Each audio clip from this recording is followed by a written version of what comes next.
దానియేలు గ్రంథము 9వ అధ్యాయము.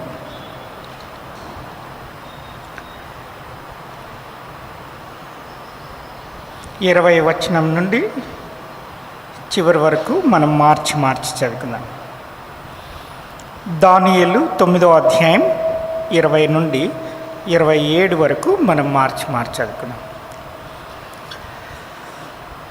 నేను ఇంకా పలుకుచు ప్రార్థన చేయుచు పవిత్ర పర్వతం కొరకు నా దేవుడైన యెహోవా ఎదుట నా పాపమును నా జనం యొక్క పాపమును ఒప్పుకొనుచు నా దేవుని విజ్ఞాపన చేయుచుంటిని.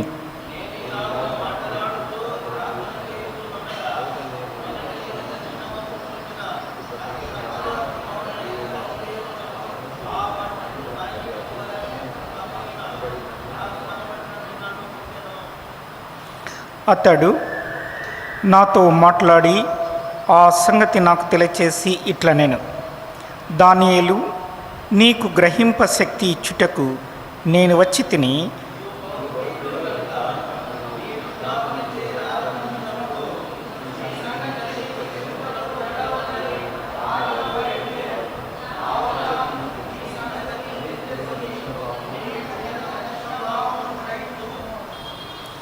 తిరుగుబాటును మాన్పుటకును పాపమును నివారణ చేయుటకును దోషము నిమిత్తము ప్రాయశ్చిత్తము చేయుటకును యుగాంతం వరకుండునట్టి నీతిని బయలుపరచుటకును దర్శనమును ప్రవచనమును ముద్రించుటకును అతి పరిశుద్ధ స్థలమును అభిషేకించుటకును నీ జనమునకును పరిశుద్ధ పట్టణమునకును 70 వారములు విధింపబడెను.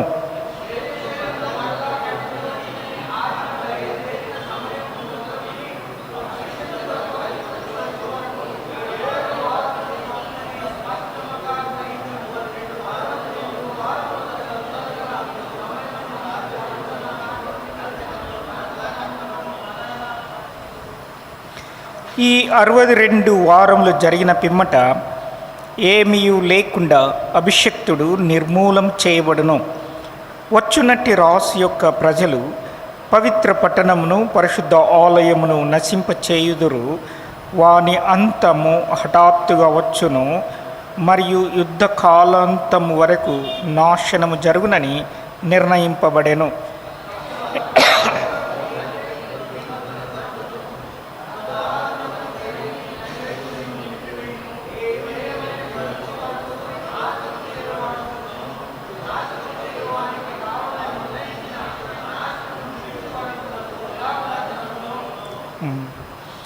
మనం చదువుకున్న ఈ వాక్య భాగంలో నుండి కొన్ని మాటల్ని మనము ధ్యానించుకుందాం. దానియేలు యొక్క సంగతులను ఆయన వ్రాస్తూ ఉన్నాడు.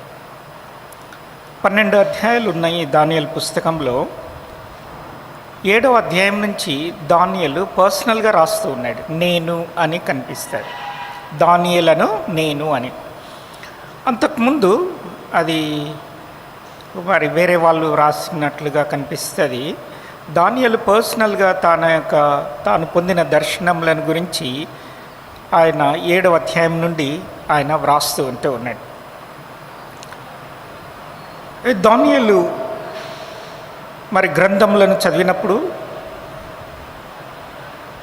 తనకు ఇశ్రాయేలీయులు చెరలో నుండి విడిపింపబడేటువంటి సమయము ఆసన్నమైందని తెలుసుకొని తాను దేవుని సన్నిధిలో ప్రార్థిస్తూ ఉన్నాడు. చూడండి 9వ అధ్యాయం 1-2 వచనాలు. మాదీయుడగు అహష్వరోసు యొక్క కుమారుడైన దర్యావేషు కల్దీయులపైన రాజాయను. దేవుని అతని ఏలుబడిలో 1వ సంవత్సరమందు దానియేలును నేను యెహోవా తన ప్రవక్తయగు యిర్మీయాకు సెలవిచ్చి తెలియచేసినట్టు యెరూషలేము పాడుగా ఉండవలసిన 70 సంవత్సరములు సంపూర్తి అవుచున్నవని గ్రంథముల వలన గ్రహించి తిని.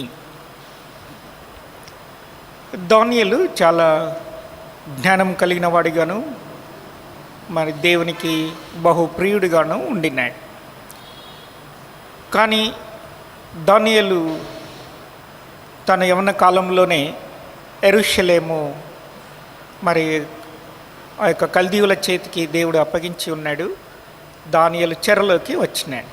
చాలా చిన్న వయసులో యవనస్తుడిగా కల్దీయుల దేశంలో బబులోను పట్టణంలో మరి రాజు సముఖంలో తాను ఉండినాడు. ఆ సమయంలో మరి దేవుడు తన ప్రవక్తల ద్వారా తెలియచేసినటువంటి సంగతులను దానియేలు క్షుణ్ణంగా గ్రంథముల వలన ఆయన తెలుసుకున్నాడు. ప్రత్యేకంగా ఇర్మియా ప్రవక్త తెలియచేసినటువంటి మాటలను తాను ఇప్పుడు లక్ష్యం చేస్తూ ఉన్నాడు. దేవుడు ఇర్మియా చేత ఒక గ్రంథం రాయించి ఆ గ్రంథమును ఈ చెరలో ఉన్నటువంటి యూదుల కొరకు తాను దానిని పంపించినాడు. ఆ గ్రంథము మరి చెరలో ఉన్నటువంటి యూదులు వారు చదివినారు. సో అదే సందర్భంలో దానియేలు కూడా ఇర్మియా ద్వారా దేవుడు పలికినటువంటి మాటలను తాను క్షుణ్ణంగా చదివినాడు. అదే సమయంలో హెజ్కేల్ కూడా ఉంటూ ఉన్నాడు. దేవుడు హెజ్కేల్ ద్వారా కూడా మరి తన వాక్యమును మరి చెరలో ఉన్నటువంటి యూదుల కొరకు ఆయన వ్రాయించినాడు. ఇక్కడ ఆ యొక్క ఇర్మియా గ్రంథంలోను హెజ్కేల్ గ్రంథంలోను మరి సంగతులను చూచినప్పుడు దానియేలుకు ఒక సంగతి జ్ఞాపకం మరి తెలుస్తూ ఉంటూ ఉన్నది. ఏమిటంటే దేవుని ప్రజలు దేవునికి విరోధంగా తిరుగుబాటు చేయడం ద్వారా దేవుడు తాను సెలవిచ్చినట్లుగా వారిని ఆ దేశంలో నుండి వెళ్ళగట్టాడు. కాబట్టి దేవుడు ముందుగా చెప్పినట్లుగా తాను చేశాడు. కాబట్టి దేవుడు నీతిమంతుడు, ఆయన మరి చెప్పిన మాటను నెరవేర్చేటువంటి దేవునిగా దానియేలు చూస్తూ ఉంటూ ఉన్నాడు. దానియేలు అప్పటికే చాలా ప్రావీణ్యం కలిగినటువంటి జ్ఞానం కలిగినటువంటి వాడు కాబట్టి దేవుని యొక్క ధర్మశాస్త్రమును మరి దావీదు యొక్క మరి రచనలను, పాటలను, గీతములను అవన్నీ ఎరిగినటువంటి వాడు కాబట్టి దానియేలు ఏం తెలుస్తుందంటే దానియేలుకు దేవుడు కృపా కనికరం కలిగిన దేవుడిగా తాను గుర్తిస్తూ ఉంటూ ఉన్నాడు. ఒకవైపు దేవుడు తన ప్రజలను విడనాడి ఉన్నాడు, వారిని చెరకు అప్పగించినాడు, వారి దేశమును పాడు చేసినాడు. దేవుడు తన ఆలయమును ఆయన పడగొట్టేసినాడు. అక్కడ దేవుని యొక్క స్తోత్ర గీతములను ఆయన మాన్పివేశాడు. దేవుని ప్రజలు అవమానమునకును ఎంతో మరి నిందకును పాత్రులుగా దేవుడు చేశాడు. కానీ అదే సమయంలో దేవుడు కృపా కనికరం కలిగినటువంటి దేవుడిగా తన లేఖనములలో దేవుడు తను కనుపరుచుకొని ఉంటూ ఉన్నాడు. ఈ రెండు అంశములను గూర్చి ఇప్పుడు దానియేలు దేవుని సన్నిధిలో ప్రార్థిస్తూ ఉంటూ ఉన్నాడు. ఈ ప్రార్థించినప్పుడు మరి గాబ్రియేలు దూత దర్శనమందు దానియేలుకు కనపడినాడు. చూడండి 21వ వచనం. నేను ఇలాగున మాట్లాడుచు ప్రార్థన చేయుచు ఉండగా మొదట నేను దర్శనమందు చూచిన అతి ప్రకాశమానుడైన గాబ్రియేలను మనుష్యుడు సాయంత్రపు బలి అర్పించు సమయమున నాకు కనబడి నన్ను ముట్టెను. కాబట్టి ఇక్కడ ఈ గాబ్రియేల్ అనేటువంటి దూత దేవుని వాక్యంలో మనం చూస్తే ఒకటి దానియేలు కాలంలో దానియేలుకు తాను కనబడి దానియేలుతో మాట్లాడినాడు. రెండో పర్యాయము మరి ఈ గాబ్రియేలు దూత మరియా యేసప్పులకు ఆయన కనబడి యేసు ప్రభు యొక్క జననం గురించి ఆయన మాట్లాడినాడు. ఈ రెండు సందర్భాల్లో మనం గాబ్రియేలు దూతను గూర్చి మనం వింటాం. ఈ గాబ్రియేలు ఒక ప్రకాశమానమైనటువంటి దూతగా చెప్తూ ఉన్నాడు. అంటే శరాపులలో ఒక ప్రాముఖ్యమైనటువంటి శరాపు అయి ఉండవచ్చును. దేవదూతలను గురించి మనకు ఎక్కువ తెలియదు, కానీ వారు ఎంతో కోట్లాని కోట్ల దూతలు దేవుని సముఖంలో ఉంటూ ఉన్నారు. వారిలో మరి శరాపులు అతి ప్రకాశమానములైనటువంటి దేవదూతలుగా, దేవునికి సమీపంగా ఉండేటువంటి దేవదూతలుగా చెప్పబడుతూ ఉన్నారు. వారు దేవుని సముఖంలో నిరంతరము దేవుని స్తుతించుచూ ఉంటారు. వారు దేవుని యొక్క మరి వర్తమానములను తీసుకుని వచ్చేటువంటి వారిగా మెసెంజర్స్గా ఉంటూ ఉన్నారు. ఇంకొక దేవదూత పేరు కూడా మనం చూస్తాము, ఆయన పేరు మికాయేలు అని. ఇక్కడ గాబ్రియేలు దూత మరి పరలోకం నుండి ఒక వర్తమానమును తీసుకుని ఉంటూ ఉన్నాడు. చూడండి 23వ వచనం. నీవు బహుప్రియుడవు గనుక నీవు విజ్ఞాపన చేయనారంభించినప్పుడు ఈ సంగతిని నీకు చెప్పుటకు వెళ్ళవలనని ఆజ్ఞ బయలుదేరేనో. ఇప్పుడు గాబ్రియేలు దూత నేరుగా దానియేలు వద్దకు ఉంటూ ఉన్నాడు.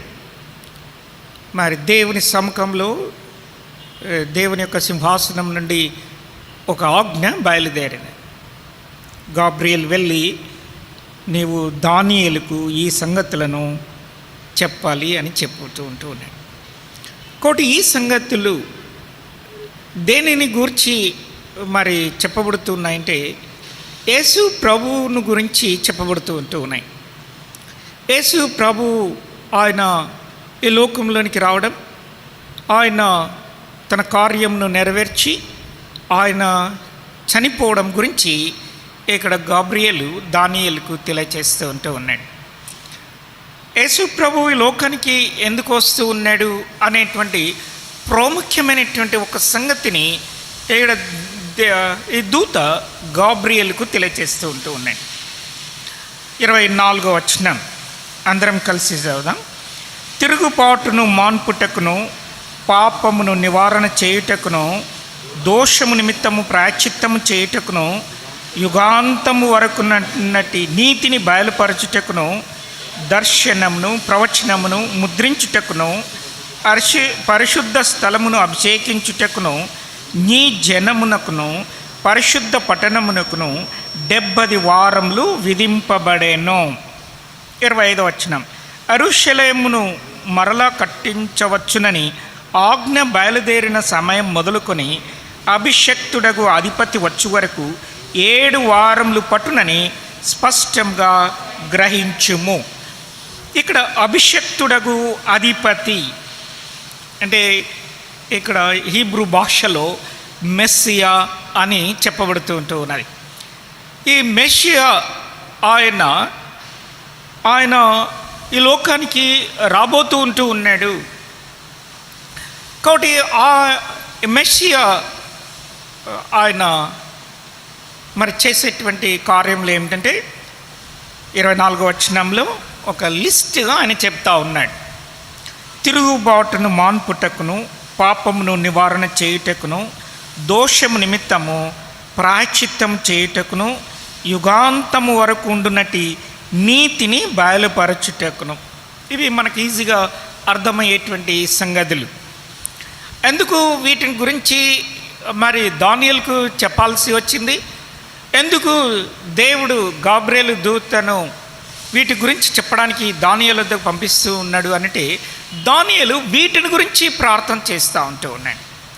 ఇవి మరి దానియేలు మరి గ్రహించినటువంటి ముఖ్యమైనటువంటి సమస్యలు అన్నమాట. దేవుడు తన ప్రజల ఎంతో ఉన్నటువంటి ఆ యొక్క సంబంధం తెగిపోవడానికి కలిగినటువంటి కారణము ఇక్కడ వారి యొక్క పాపం అన్నమాట. ఇక్కడ 3 మాటలు కనిపిస్తూ ఉన్నాయి. తిరుగుబాటు, పాపము, దోషము అని 3 సంగతులు గురించి ఇక్కడ ఉంటూ ఉన్నాడు. కాబట్టి ఇశ్రాయేలు ప్రజల యొక్క మరి వారు చేసినటువంటి దేవునికి విరోధంగా చేసినటువంటి కార్యములు 3 రకాలుగా చెప్పబడుతుంటూ ఉన్నాయి. వారు దేవునికి తిరుగుబాటు చేశారు, వారు పాపము మరి చేశారు, వారు దోషమును కలిగినటువంటి వారిగా ఉన్నారు. కాబట్టి ఇక్కడ చూడండి, దీని గురించే దానియేలు ప్రార్థన చేస్తూ ఉన్నాడు. 9వ అధ్యాయం 6వ వచనం, దానియేలు గ్రంథము 9వ అధ్యాయం 6వ వచనం. నీ ఆజ్ఞలను నీ విధులను అనుసరించుట మాని పాపులమును దుష్టులమునై చెడుతనము ప్రవర్తించుచు తిరుగుబాటు చేసిన వారము. కాబట్టి దేవా, మేము మా యొక్క పితరులు నీకు విరోధంగా తిరుగుబాటు చేసిన కారణం చేత నీవు వారిని మరి నీ యొక్క దేశంలో నుండి వెళ్ళగొట్టి వారికి చెరకు అప్పగించినారు. కాబట్టి నీవు వారిని చెరకు అప్పగించినందువలన వారికి ఏముందంటే వారి మీద నింద, సిగ్గు, అవమానము వారికి కలిగినది. ఇది తగినదే, మాకు తగినదే అని ఇక్కడ దానియేలు వాటన్నిటిని ఒప్పుకొని ప్రార్థన చేస్తూ ఉన్నాడు. ఎందుకు ప్రార్థన చేస్తూ ఉన్నాడు అంటే, దేవుడు తన ప్రజలను కనికరించి వారి యొక్క మరి ఆ యొక్క చెరలో నుండి తిరిగి తీసుకుని వస్తానని చెప్పాడు. కాబట్టి ఇప్పుడు దానియేలు ఈ సంగతులను దేవుని సముఖంలో జ్ఞాపకం చేస్తూ ఉన్నాడు. దానికి జవాబుగా ఇప్పుడు దేవుడు తన దూత ద్వారా ఈ సంగతులను ఆయన తెలియచేస్తూ ఉన్నాడు. మనం కొంచెం లోతుగా దేవుని వాక్యంలో చూస్తే ఈ దేవదూతలకు మానవుల మధ్యలో జరిగేటువంటి సంగతులు వారికి ఎంతో ఆసక్తికరంగా ఉంటూ ఉన్నాయి. ఎందుకంటే దేవుడు ఈ భూమి ఆకాశమును సృజించినది మొదలుకొని ఈ మానవుల మధ్యలో మరి దేవుడు చేయు కార్యములు ఈ దేవదూతలకు ఎంతో విస్మయమును కలుగజేసేవిగా ఉంటూ ఉన్నాయి. వారెంతో ఆసక్తిగా వీటన్నిటినీ పరిశీలించి చూడగోరుతూ ఉన్నారు. దేవుడు తన ప్రజలను వారిని ఏర్పరచుకున్నప్పుడు దేవదూతలు ఆ యొక్క మరి సంగతిని గురించి వారెంతో సంతోషించినారు. యాకోబు మరి పద్దనరాములో తన మామ ఇంటిలో చాలా కాలము అతనికి దాసుడిగా ఉండినాడు. 20 సంవత్సరముల తర్వాత దేవుడు యాకోబుకు కనబడి, నీవు తిరిగి నేను నీకు కనిపించిన ఆ బేతేలుకు తిరిగి వెళ్ళుము అని సెలవిచ్చినాడు.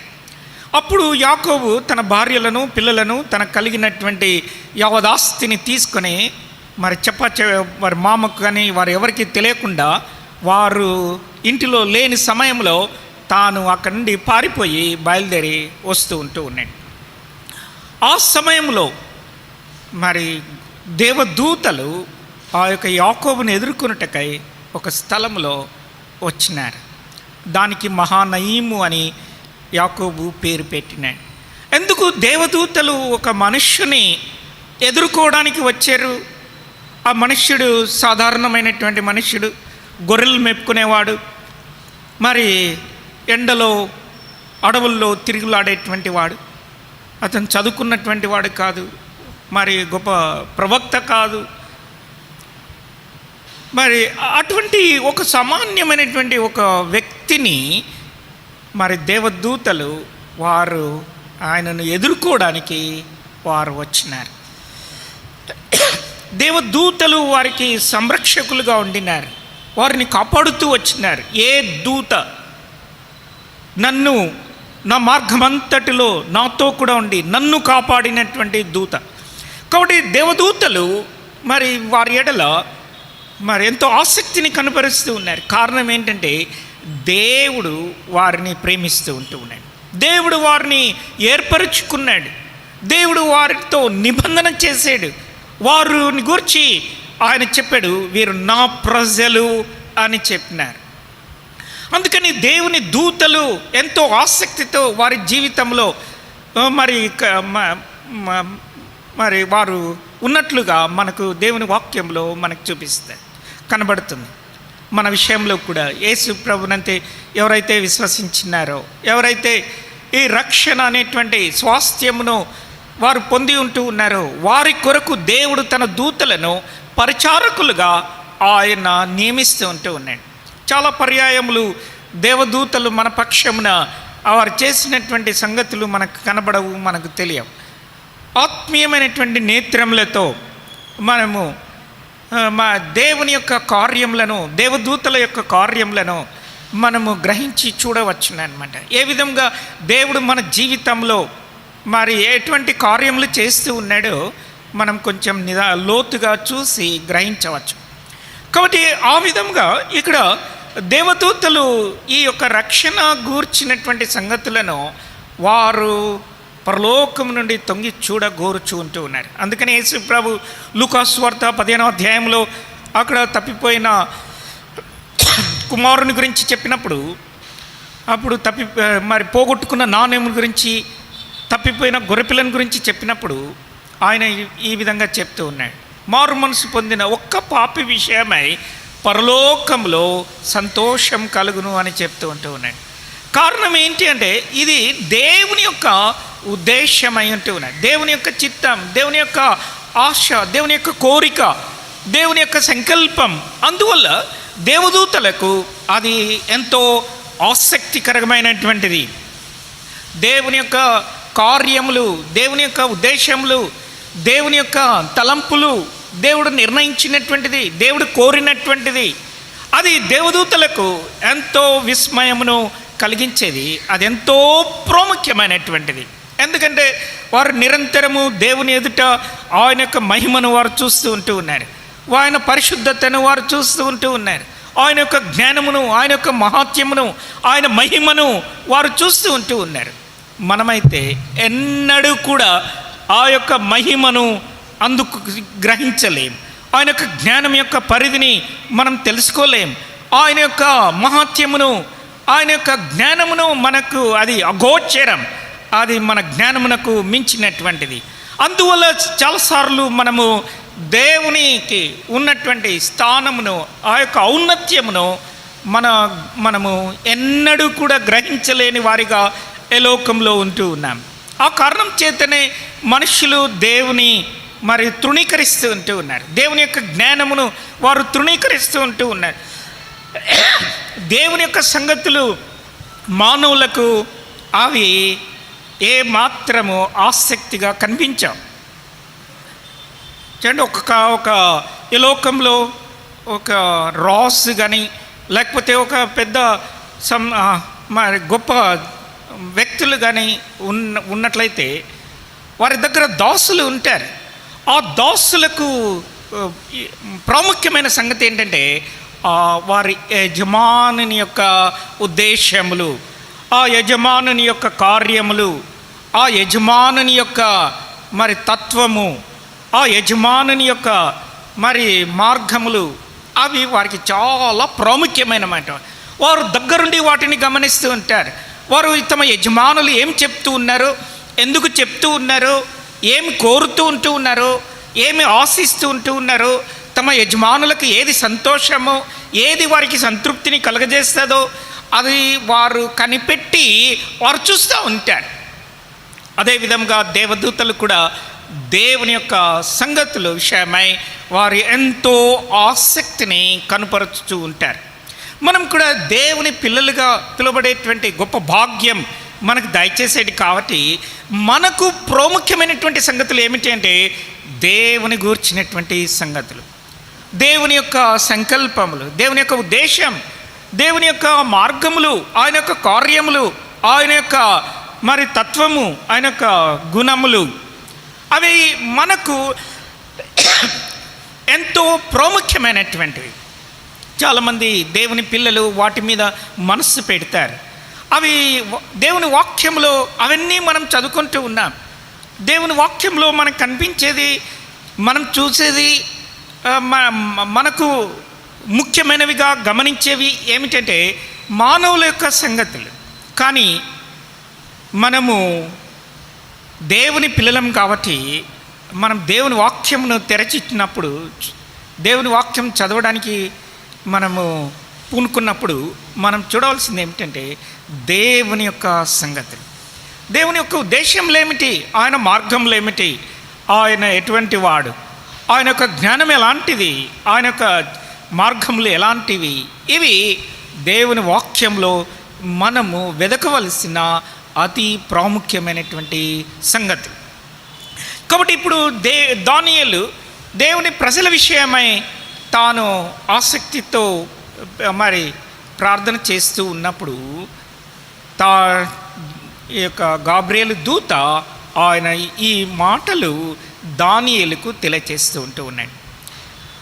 ఈ తెలియచేయడానికి ఒక మాటను మరి గాబ్రియేలు దూత వినియోగిస్తూ ఉన్నాడు. ఏమిటి అంటే 23వ వచనం, నీవు బహుప్రియుడవు గనుక నీవు విజ్ఞాపన చేయనారంభించినప్పుడు ఈ సంగతిని నీకు చెప్పుటకు వెళ్ళవలనని ఆజ్ఞ బయలుదేరెను. దేవుడు తన కార్యములను మరి దానియేలుకి చెప్పడానికి గాబ్రియేలు దూతను దానియేలు వద్దకు పంపడానికి కారణం ఏంటంటే అతడు దేవునికి బహుప్రియుడిగా ఉంటూ ఉన్నాడు. మరి దేవుని వాక్యంలో అనేక ప్రవక్తలను మనం చూస్తాం, అనేక దైవజనులను మనం చూస్తాం. కానీ దేవుడు దానియేలుకును బహుప్రియుడైనటువంటి వాడిగా చెప్తూ ఉన్నాడు. సొలొమోను గురించి కూడా దేవుడు ఇదే మాటను చెప్పినాడు, యెహోవాకు ప్రియుడు అని. కానీ దానియేలు విషయంకి వచ్చినప్పుడు బహుప్రియుడు అని చెప్తూ ఉన్నాడు. ఈ దినమున ఎవరికైతే దేవుని వాక్యం వచ్చినదో, ఎవరు దేవుని యొక్క వాక్యమును వారు గ్రహించి వినినారో, విశ్వసించినారో, ఎవరు దానిని తీసుకున్నారో వారందరూ కూడా దేవునికి బహుప్రియులైనటువంటి వారు. అది మరి దేవుని వాక్యంలో మనం చూస్తాం. తెస్సలోనికే పత్రిక మొదటి అధ్యాయం, తెస్సలోనియ పత్రిక మొదటి అధ్యాయం మొదటి అధ్యాయము 4వ వచనం. మొదటి తెస్సలోనియ 1:4-5 కలిసి ఉన్నాయి. ఏలైనగా దేవుని వలన ప్రేమింపబడిన సహోదరులారా, మీరు ఏర్పరచబడిన సంగతి అనగా మా సువార్త మాటతో మాత్రము కాక శక్తితోనూ పరిశుద్ధాత్మతోనూ సంపూర్ణ నిశ్చయతతోనూ మీ వద్దకు వచ్చి ఉన్న సంగతి మాకు తెలియను. ఈ యొక్క సువార్త ఇది దేవదూతలు ప్రకటించడం ద్వారా ప్రారంభమైంది. యేసు ప్రభు ఈ సువార్తను గురించి ఆయన బోధించుట చేత ప్రారంభమైంది. మరి అపోస్తుల ద్వారా దేవుడు ఆశ్చర్యమైన కార్యములను చేయటం ద్వారా ఈ యొక్క సువార్తను ఆయన దానిని మరి అది దృఢపరిచిన వాడిగా ఉంటూ ఉన్నాడు. కాబట్టి ఈ సువార్త వారి యొద్దకు వచ్చిన సంగతిని గూర్చి ఇక్కడ పౌలు చెప్తూ ఆయన అంటున్నాడు, దేవుని వలన ప్రేమింపబడిన సహోదరులరా, దేవునికి ప్రియులైనటువంటి వారు. మొదట క్రీస్తు ప్రభువుని గురించి మరి దేవుడు ఆ మాట చెప్తూ ఉన్నాడు, ఇదిగో ఈయన నా ప్రియ కుమారుడు, ఈయన యందు నేను ఆనందిస్తూ ఉన్నాను. I'm well pleased with him అనగా అతని యందు నేను ఎంతో సంతోషాన్ని కలిగి ఉన్నాను అని చెప్తూ ఉన్నాను. ఆ క్రీస్తు ప్రభుతో కూడా ఆయన యందు విశ్వాసం ఉంచిన వారందరూ కూడా దేవుని చేత ప్రేమింపబడిన వారిగా చెప్పబడుతూ ఉన్నాడు. యేసు ప్రభు యోహాను సువార్త 17వ అధ్యాయంలో ఆయన చెప్తూ, తండ్రి నీవు నన్ను ప్రేమించినట్టే వీరిని ప్రేమించితివి అంటూ ఉన్నాడు. అనగా దేవుడు తన కుమారుని మన కొరకు అప్పగించటం ద్వారా మనకు తెలిసినటువంటి సత్యం ఏమిటంటే, తన కుమారునే మన కొరకు ఇవ్వడానికి వెనుతీయలేదు. కాబట్టి ఆయన తన కుమారుని ఎంతగా ప్రేమిస్తూ ఉన్నాడు, అంతగా దేవుడు మనలను ప్రేమించి ఉన్నాడు. కాబట్టి దేవుని యొక్క ప్రేమకు పాత్రులైనటువంటి వారిగా మరి దేవుని సేవించేటువంటి దేవుని పిల్లలుగా మనం దేవుని సముఖంలో నిలిచి ఉన్నాం. ఎవరైనా ప్రభునందు విశ్వాసం ఉంచకపోతే, వారు యేసుక్రీస్తు ప్రభువుని ఎరుగకపోతే వారికి ఇట్టి భాగ్యము లేదు. కాబట్టి వారికి ఎవరైనా సరే ప్రభుని గురించి విన్నప్పుడు, ఈ సువార్తను విన్నప్పుడు ఎవరైతే దాన్ని విశ్వసిస్తారో, వారు స్వీకరిస్తారో, గ్రహిస్తారో, వారు ఒక ప్రత్యేకమైనటువంటి జనముగా లోకంలో ఉంటూ ఉన్నారు. దేవునికి ప్రియులైనటువంటి వారు. ప్రియులరా, లోకంలో ఎంతమంది అయితే, ఏ జనమైతే, ఏ భాషలో, ఏ దేశంలో ఉన్నవారైనా ప్రభునందు విశ్వాసం ఉంచిన వారందరూ కూడా దేవునికి బహుప్రియులుగా చెప్పబడుతూ ఉన్నారు. కారణం ఏంటంటే, వారి యొద్దకు దేవుని యొక్క సువార్త వారి యొద్దకు వచ్చి ఉంటూ ఉన్నది. ఏమిటి ఈ సువార్త అంటే, దేవుడు తన ప్రజల యొక్క పాపమును ఆయన నివారణ చేసి ఉంటూ ఉన్నాడు. ఈ పాపమును నివారణ చేయడం ఏమిటి, దీంట్లో ఉన్నటువంటి ఆంతర్యం ఏమిటి అని మనం చూస్తే, రండి మరలా మాట చదువుదాము. దానియేలు గ్రంథము 9వ అధ్యాయం 24వ వచనం. దానియేలు 9వ అధ్యాయం 24వ వచనం. తిరుగుబాటును మాన్పుటకును పాపమును నివారణ చేయుటకును దోషము నిమిత్తము ప్రాయశ్చిత్తం చేయుటకును యుగాంతం వరకు ఉన్నట్టి నీతిని బయలుపరచుటకు. ఈ క్రీస్తు ప్రభు మరి సిలువలో ఎందుకు చనిపోయాడు? ఆయన మరి సిలువలో ఎందుకు అంత ఘోరమైనటువంటి బాధను అనుభవించాడు? ఎందుకు ఆయన తన యొక్క రక్తమును ఆయన పూర్తిగా చిందించి తాను అర్పించుకున్నాడు? ఎందుకు యేసుప్రభు చనిపోవాల్సి వచ్చింది అని మనం అడిగితే దానికి పరలోకం నుండి దేవదూత ద్వారా తెలియచేయబడినటువంటి సంగతి ఇది అన్నమాట. యేసు ప్రభు ఈ లోకానికి ఎందుకు వచ్చాడు, ఎందుకు రావాల్సి ఉంటూ ఉన్నది అనడానికి దేవదూతలు పరలోకం నుండి ఈ యొక్క మరి వర్తమానమును వారు తెలియచేస్తూ ఉంటూ ఉన్నారు. ఈనాడు ఏమన్నా గ్రహాంతర వాసులు ఎవరన్నా ఉంటూ ఉన్నారా? ఏదైనా గ్రహాల్లో ఎవరన్నా మరి మానవులు ఉంటూ ఉన్నారా? ఏదే జీవులు ఉంటూ ఉన్నాయా? వారు మనకంటే ఎక్కువైనటువంటి జ్ఞానం కలిగిన వారా? వారు మనకంటే ఆధునికమైనటువంటి స్థితిలో ఉంటూ ఉన్నారా అని శాస్త్రజ్ఞులు పరిశీలన చేస్తూ ఉన్నారు. పరిశీలన చేసి వేరే గ్రహాల నుంచి వేరే మరి అంతరిక్షంలో నుంచి ఏమన్నా వర్తమానములు వస్తూ ఉన్నాయేమోనని వాటన్నిటినీ మరి రేడియో తరంగములను విశ్లేషించుట ద్వారా ఎవరైనా ఏమన్నా సందేశాలను ఈ యొక్క విశ్వంలో నుండి భూమికి చేరుతున్నాయని శాస్త్రజ్ఞులు పరిశీలన చేస్తూ ఉంటూ ఉన్నారు. అలాంటివి ఏమీ కనిపించడం లేదు. అప్పుడప్పుడు మరి వింత వార్తలు వస్తాయి, ఏంటో కొన్ని సిగ్నల్స్ వచ్చినాయి వేరే అంతరిక్షంలో నుండి అని భావిస్తూ ఉంటూ ఉన్నారు. ఎందుకు ఈ తలంపు సైంటిస్టులకు ఉంది అంటే ఈ అంతరిక్షము చాలా విశాలముగా ఉంటూ ఉన్నది. దాని యొక్క పరిమాణము ఊహించనంత గొప్పదిగా ఉంటూ ఉన్నది. అందులో కోట్ల కొలది సూర్యుని వంటి నక్షత్రములు ఉంటూ ఉన్నాయి. అనేక కోట్ల మరి గ్రహాలు ఉంటూ ఉన్నాయి. ఈ గ్రహాలలో ఎక్కడైనా భూమి మీద ఉన్నటువంటి వాతావరణం ఉందేమో, ఎక్కడైనా జీవరాశులు ఉన్నాయేమో అనేటువంటి ఆ సంగతిని ఈ యొక్క శాస్త్రజ్ఞులు పరిశీలన చేస్తూ ఉంటూ ఉన్నారు. కానీ మన దేవుని వాక్యంలో చూస్తే పరలోకం నుండి వచ్చిన వర్తమానములు మానవులకు దేవదూతలు తీసుకుని వచ్చి వారికి చెప్పినప్పుడు అవి ఎంతో సామాన్యంగా మానవులు తలస్తూ ఉంటూ ఉన్నారు. కానీ ఈ యొక్క సంగతి క్రీస్తు ప్రభువుని గురించి దానియేలుకు ముందుగా ఈ దూత చెప్పినప్పుడు ఆయన చెప్పిన దాంట్లో ప్రాముఖ్యమైన సంగతి ఏమిటంటే వారి యొక్క తిరుగుబాటును పాపమును దోషమును ఆయన నివారణ చేస్తూ ఉన్నాడు, ప్రాయశ్చిత్తము చేస్తూ ఉన్నాడు. ఎందుకు ఈ యొక్క దోషము, ఎందుకు ఈ యొక్క తిరుగుబాటు పాపము ప్రాయశ్చిత్తం చేయబడాలి? ఎందుకు దేవుడు మరి తన ప్రజల యందు ఇట్టి ఆసక్తి కలిగి ఉంటూ ఉన్నాడు? ఎందుకు వారి యొక్క పాపమును క్షమించి వారిని తిరిగి చేర్చుకుని నా ప్రజలోని ఎందుకు వారి గురించి ఆయన చెప్పాలని ఆశపడుతూ ఉంటూ ఉన్నాడు? ఎందుకు వారి యందు కనికరము, దయ, ప్రేమ చూపాలని కోరుతూ ఉంటూ ఉన్నాడు?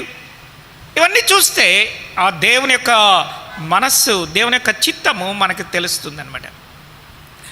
దేవుడు తన ప్రజల ద్వారా తన నామము మహిమపరచబడాలని ఆయన కోరుతూ ఉంటూ ఉన్నాడు. అంటే పరలోకంలో ప్రధానుల ఎదుట, దేవదూతల ఎదుట, మరి ఈ యొక్క భూమి మీద ఉన్నటువంటి ఈ యొక్క పడిపోయిన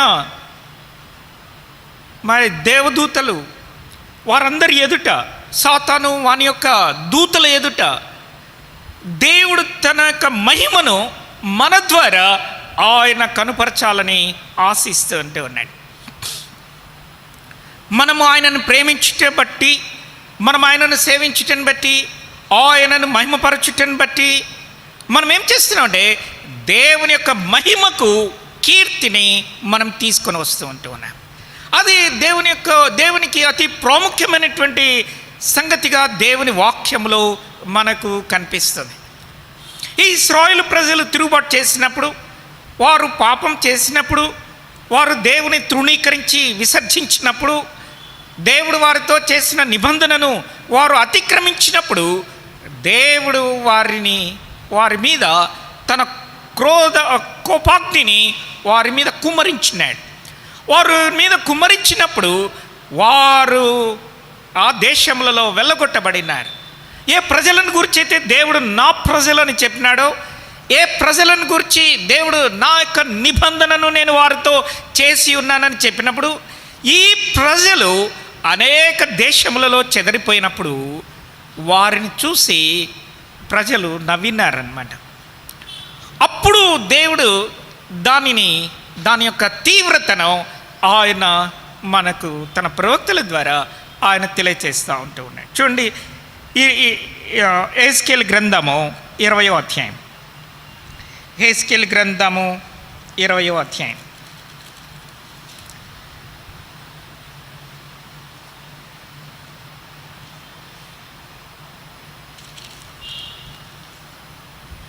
హెస్కేల్ గ్రంథము 20వ అధ్యాయం 14వ వచనం.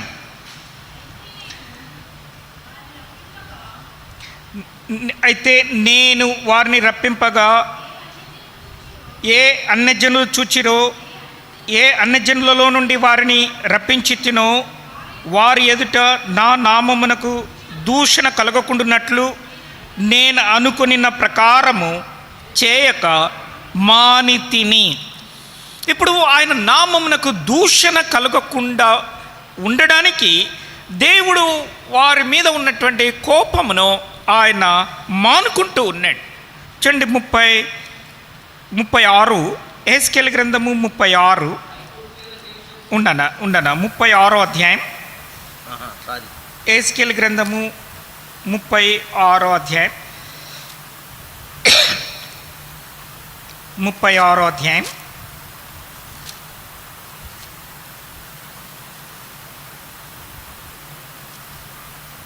19-20 వచనాలు. వారి ప్రవర్తనను బట్టి, వారి క్రియలను బట్టి వారిని శిక్షించి నేను అన్ని జనులోనికి వారిని వెళ్ళగొట్టగా వారు ఆయా దేశములకు చెదిరిపోయిరి. వారు తాము వెళ్ళిన స్థలములోని జనుల యొద్ద చేరగా ఆ జనులు వీరు యెహోవా జనులే కదా, ఆయన దేశంలో నుండి వచ్చిన వారే కదా అని చెప్పుడు వలన నా పరిశుద్ధ నామమునకు దూషణ కలుగుటకు ఇశ్రాయేలీలు కారణమైతిరి. 21వ వచనం. కాగా ఇశ్రాయేలీలు పోయిన ఎల్ల చోట్లను నా పరిశుద్ధ నామమునకు దూషణ కలుగగా నేను చూచి నా నామం విషయమై చింతపడితిని. ఇది దేవుని యొక్క పర్సనల్ థింగ్స్ని గురించి ఇప్పుడు దేవుడు తన ప్రవక్తకు తెలియజేస్తూ ఉన్నాడు. తన ప్రజలను వారి దోషమును బట్టి దేవుడు తన క్రోధమును వారి మీద కుమ్మరించి వారిని ఆ దేశాలకు వెళ్ళగొట్టినప్పుడు ఆ దేశంలో ప్రజలు ఏం చెప్తున్నారు? 20 వచనం. ఆ జనులు వీరు యెహోవా జనులే కదా, ఆయన దేశంలో నుండి వచ్చిన వారే కదా అని చెప్పుట వలన నా పరిశుద్ధ నామమునకు దూషణ కలుగుతుంటూ ఉన్నాయి. చూడండి, వారు పాపము, వారి యొక్క తిరుగుబాటు, వారి యొక్క దోషము వలన దేవుని యొక్క కోపం వారి మీద మండుకున్నది. దేవుని యొక్క కోపము వలన వారు మరి ఎంతో క్షీణించిపోయారు. వారు ఎంతో అవమానమును, దుఃఖమును, శిక్షను అనుభవిస్తూ ఉన్నారు. దాని ద్వారా దేవుని నామమునకు దూషణ కలుగుతూ ఉన్నాయి. అందుకని దేవుడు చెప్తున్నాడు, ఆయన తన నామం విషయమై చింతపడుతూ ఉన్నాడని. సో తన నామమునకు కీర్తి కలగవలెను, అది దేవుని యొక్క ఉద్దేశం.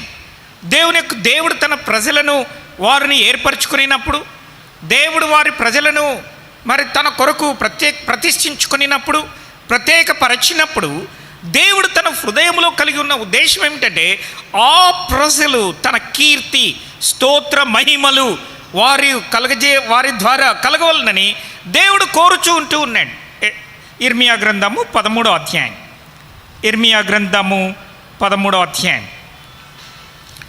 ఇర్మియా గ్రంథము 13వ అధ్యాయం 11వ వచనం. ఇర్మియా 13:11. స్తోత్ర మహిమలు కలుగుటకై వారు నాకు జనముగా ఉండినట్లు నేను ఇశ్రాయేలు వంశస్థులందరినీ యూదా వంశస్థులందరినీ నడికట్టు నరుని నడుముకు అంటియున్న రీతిగా నన్ను అంటియుండ చేసి తిని గాని వారు నా మాటలు వినకపోయి ఉన్నారని యెహోవా సెలవిచ్చుచున్నాడు. కాబట్టి ఇక్కడ దేవుడు తన ఉద్దేశాన్ని ఇక్కడ చెప్తూ ఉన్నాడు. నాకు కీర్తి స్తోత్ర మహిమలు కలుగుటకై. అంటే ఇంగ్లీష్లో అయితే for a people, for a name, prize and glory అని ఉందన్నమాట. ఆయనకు కీర్తి స్తోత్ర మహిమలు కలుగుటకై దేవుడు ఇశ్రాయేలు ప్రజలను తనకు జనముగా ఆయన స్వీకరించినాడు. కానీ ఆ ఉద్దేశము మరి వారి ద్వారా నెరవేరలేదు. ఇప్పుడు దేవుడు దానిని బట్టి ఎప్పుడు ఆయన యొక్క వారి పాపములను, వారి దోషమును వారి నివారణ చేయడానికి ఆయన ఒక కార్యమును ఆయన జరిగిస్తూ ఉన్నాడు. అది ఏమిటంటే క్రీస్తు తన సొంత కుమారుని ఈ లోకానికి పంపి ఉన్నాడు. ఆ కుమారుడు ఈ లోకానికి వచ్చి ఏ పాపం నిమిత్తమై ఆయన ప్రాయశ్చిత్తము చేసినాడు. ఎట్లా ప్రాయశ్చిత్తం చేసాడు అని అంటే తను తాను సిలువలో బలి అయిపోయినాడు. ఆయన రక్తమును కార్చినాడు. ఆయన దేవుని యొక్క కోపమును ఆయన మాన్పివేశాడు. ఈ ప్రాయశ్చిత్తము అనేటువంటిది, లేకపోతే పరిహరించుట అనేటువంటిది, లేకపోతే పాపములను క్షమించుట అనేటువంటిది, అది దేవుడు ఈ విధముగా ఆయన మన కొరకు ఆయన సిద్ధపరుస్తూ ఉన్నాడు. ఆ క్రీస్తు ప్రభు చనిపోయినందువలన ఎవరైతే ఆ క్రీస్తు ప్రభు యొక్క మరణమునందు విశ్వాసం ఉంచుతూ ఉన్నారో, ఆ క్రీస్తు ప్రభు నందు ఎవరైతే విశ్వాసం ఉంచుతూ ఉన్నారో, ఆయన రక్తము వలన వారు నీతిమంతులుగా తీర్చబడుతూ ఉన్నారు. ఈ నీతి గూర్చి ఇక్కడ దానియేలుకు యొక్క దేవదూత ఒక మాట చెప్తూ ఉన్నాడు. చూడండి, దానియేలు గ్రంథము 9వ అధ్యాయము, దానియేలు 9వ అధ్యాయము 24వ వచనం. తిరుగుబాటును మాన్పుటకును పాపమును నివారణ చేయుటకును దోషం నిమిత్తము ప్రాయశ్చిత్తం చేయుటకును యుగాంతం వరకుండునట్టి నీతిని బయలుపరచుటకును. ఇది ఈ యొక్క యుగాంతము వరకు ఉండునట్టి నీతినని ఇంగ్లీష్లో ఎవర్ లాస్టింగ్ రైచియస్నెస్ అని ఉంటుంది. అంటే శాశ్వత కాల నీతిని, ఆయన శాశ్వతంగా ఉండబోయేటువంటి నీతిని, దాని గురించి ఆల్రెడీ యెషయా చాలాసార్లు ఆయన దేవుడు యెషయాకు తెలియచేసినాడు. యుగాంతం వరకు ఉన్నటువంటి నీతిని గురించి, నిత్యము శాశ్వత కాలం ఉండేటటువంటి నీతిని గురించి దేవుడు యెషయాకు బయలుపరిచి ఉన్నాడు. ఆ క్రీస్తు ప్రభునందు విశ్వాసం ఉంచుట ద్వారా ఆయన రక్తము వలన మనము నీతిమంతులుగా తీర్చబడుతూ ఉన్నాం. ఈ నీతి ఇది నిత్యము నిలిచి ఉన్నటువంటి నీతి. నిత్యము నిలిచి ఉండేటువంటి నీతిని దేవుడు బయలుపరచి ఉన్నాడు. మనలను నీతిమంతులుగా చేయటం ద్వారా దేవుడు తాను సంకల్పించినటువంటి ఈ కార్యమును మనకు ఆయన నెరవేర్చి ఉన్నాడు. మనలను ఉచితంగా నీతిమంతులుగా తీర్చినాడు. మన పాపములను ఆయన క్షమించినాడు. మనలను ఆయన తిరిగి చేర్చుకున్నాడు. తనకు అంటి ఉన్నటువంటి జనంగా తిరిగి మనలను స్వీకరించినాడు. తనకు కీర్తి స్తోత్ర మహిమలు కలుగునట్లుగా ఆయన మనలను ఏర్పరచుకున్నాడు. ఎఫెసీ పత్రిక 1వ అధ్యాయం, ఎఫెసీ పత్రిక 1వ అధ్యాయం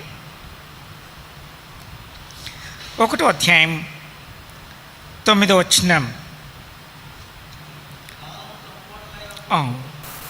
జరగవలసిన ఏర్పాటును బట్టి ఆయన తన దయా సంకల్పం చొప్పున తన చిత్తమును కూర్చిన మర్మమును మనకు తెలియజేసి ఆ, మనకు సంపూర్ణమైన జ్ఞాన వివేచన కలుగుటకు ఆ కృపను మన ఎడల విస్తరింపజేసెను. ఇక్కడ దానియేలుకు ఎలాగైతే ఈ జ్ఞాన వివేచన కలగడానికి మరి గాబ్రియేలు దూత పరలోకం నుండి ఆయన గాబ్రియేలు ఎద్దుకు పంపబడినాడో, అదే రీతిగా క్రీస్తు ప్రభునందు విశ్వాసం ఉంచిన మనకు దేవుడు తన ఆత్మ ద్వారా ఈ యొక్క తన యొక్క చిత్తమును మనకు బయలుపరచుట ద్వారా మనకు జ్ఞాన వివేచన ఆయన కలగజేస్తూ ఉన్నాడు. ఈ దేవుని యొక్క చిత్తమును, దేవుని యొక్క ఉద్దేశములను ఎరిగి ఉన్న కారణం చేత మనము లోకంలో ఉన్నటువంటి జనములన్నిటిలో కూడా అందరిలో మనము ఒక విశిష్టమైన జనముగా లెక్కింపబడుతూ ఉన్నాం. ఒక ప్రత్యేకమైన జనముగా మనం లెక్కింపబడుతూ ఉన్నాం. అందుకని పౌలు ఈ సంగతులను గురించి రాస్తూ 1 కొరింథీ పత్రిక 2వ అధ్యాయంలో ఈ యొక్క జ్ఞానమును, దేవుని యొక్క మర్మమును ఆయన బయలుపరచుట ద్వారా, ఈ జ్ఞానము మరుగు చేసి దానిని మనకు బయలుపరచుట ద్వారా ఇది మనకు ఒక ఘనతకు ఆయన మన మహిమ నిమిత్తము ఆ విధంగా చేసాడు అని చెప్తూ ఉంటున్నాడు. అంటే దేవుని పిల్లలు యేసు ప్రభుని ఎరిగినటువంటి వారు, యేసు ప్రభు యొక్క మరణ పునరుత్థానములను గూర్చినటువంటి సత్యమును ఎరిగినటువంటి వారు వారు ఒక ప్రత్యేకమైన జనముగా వారిని దేవుడి లోకంలో ఉంచి ఉన్నాడు. అంటే దేవుని యొక్క వాక్యం ఎవరికైతే వస్తుందో వారు దేవదూతలతోనూ దేవుని యొక్క కుమారులతోనూ ఆయన సమానులుగా ఎంచుతూ ఉన్నాడు. రండి, ఇక్కడ 11, 12 వచనాలు కలిసి ఉన్నాయి, చదువుదాం, అందరం కలిసి చదువుదాం. ఎఫెసీ 1, 11, 12 వచనాలు. మరియు క్రీస్తునందు ముందుగా నిరీక్షించిన మనము తన మహిమకు కీర్తి కలగచేయవలనని దేవుడు తన చిత్త ప్రకారమైన సంకల్పమును బట్టి మనలను ముందుగా నిర్ణయించి ఆయన యందు స్వాస్థ్యముగా ఏర్పరచెను. చూడండి, ఇక్కడ స్టార్టింగ్లో తన మహిమకు కీర్తి కలగచేయవలనని ఈ సంగతులన్నీ ఈ పౌలు ఎలాగ రాస్తూ ఉన్నాడు అని అంటే, ఇవన్నీ దేవుడు తన ప్రవక్తల ద్వారా ఆయన ముందుగా తెలియచేసిన వాటిని బట్టి ఇక్కడ పౌలు వీటన్నిటినీ వ్రాయగలుగుతూ ఉన్నాడు. మనకున్నటువంటి భాగ్యం ఏమిటంటే ఈ ప్రవక్తల లేఖనములన్నీ మన యొద్ద ఉంటూ ఉన్నాయి. అవి ఎప్పుడో యుగాల పూర్వం రాయబడినటువంటి సంగతులు. అవి ఎంతో దేవుడు వాటిని ప్రిజర్వ్ చేసి, వాటిని దాచిపెట్టి, వాటిని ముద్రించి, వాటిని సంరక్షించి, వాటిని ఇప్పుడు మన చేతికి అవి ఆయన వాటిని మనకు అనుగ్రహించి ఉన్నాడు. దానియేలు ఎట్లయితే ఆ గ్రంథముల వలన మరి దేవుని యొక్క సంగతులను, కార్యములను గురించి విచారించాడో, ఈ దినమున మనము దేవుని వాక్యమును, వాటి ద్వారా దేవుని యొక్క సంగతులను మనం ఇప్పుడు గ్రహించగలుగుతూ ఉన్నాం. అందుకనే దేవుని వాక్యమును మనం ఎంతో ఘనపరచి మన జీవితంలో దానికి ఒక ప్రత్యేకమైన స్థానమును దేవుని వాక్యానికి మనము ఇవ్వవలసిన వారంగా ఉన్నాం. కాబట్టి దేవునికి కీర్తి, మహిమ, ఆయన మహిమకు కీర్తి కలగచేయడానికి దేవుడి కార్యములన్నింటినీ ఆయన జరిగిస్తూ ఉన్నాడు. క్రీస్తు ప్రభు యొక్క మరణమును గూర్చినటువంటి మర్మము లోకంలో చాలామందికి తెలియదు. క్రీస్తు ప్రభువుని గురించి తెలియదు. ఆయన యొక్క మరి మరణమును గురించి తెలియదు. ఆయన పునరుత్థానమును గురించి తెలియదు. మనుషులు దేవుని గురించినటువంటి జ్ఞానము వారు వెతుకుటలేదు. వారు మాకు అవసరం లేదనుకుంటా ఉన్నారు. కానీ మనకైతే దేవుడు దానిని కనపరిచి ఉన్నాడు, దాన్ని మనకు ప్రత్యక్షపరిచి ఉన్నాడు. ఇది మనకు కలిగినటువంటి గొప్ప భాగ్యం. దాన్ని బట్టి మనం దేవుని స్తుతించి ఆరాధించవలసిన వారంగా ఉన్నాం. క్రీస్తు ప్రభు మన కొరకు ఈ లోకంలో చనిపోయి ఆయన శిలువ రక్తము చేత మన పాపములను పరిహరించి మనలను నీతిమంతులుగా చేసి ఉన్నాడు. ఈ యొక్క సత్యమును ఆయన మనకు తెలియచేసి ఉన్నాడు. తన యొక్క మహిమకు కీర్తి కలగచేయడానికి మనలను ఆయన ముందుగా నిర్ణయించి ఆయన ఏర్పరచుకుని వాడిగా ఉంటూ ఉన్నాడు. దీనిని బట్టి మనం దేవుని స్తుతించి ఆరాధించుకుందాం. ఆరాధనలో కొంత సమయమును మనం గడుపుదాము.